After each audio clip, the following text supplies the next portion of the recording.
বরগুনা তালতলী উপজেলার সোনাকাটায় চাচার হাতে ৫ বছরের ভাতিজিকে খুনের অভিযোগ পাওয়া গেছে। অভিযুক্ত চাচা দুলালকে আটক করেছে আমতলী থানা পুলিশ। তুমি আজকে সারে রে কি কইছো বুঝিয়া পরে কোলে উড়াইয়া টিকা দে যে তুমি যাও না গা মুই কই যাই না গা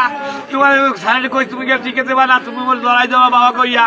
হেবিন মুই জানি ভাই আমি বুঝি তুমি সারে তে কইছো এই কথা এইয়া কইয়া কই তোমারে মুই তোমাদি মুচিন্ডা তুমি যে বাবরে একটা কপালে দেবা বুঝিছি কথা খেলিয়ে বাবুকে খাও কাছে কা বাবা মোর খুদা লাগে মুই ঘরে সারা দিন বুড়িয়াছে কা মুই খাবো না মুই কে যাইয়ে তো মাঠে কই কই ওই ওকে এদিকে আমি ওদিকটা নিয়ে আইতে আসো নাকি হ্যাঁ ওদিকটা হাঁটতে না না আছে আছে আচ্ছা আছে না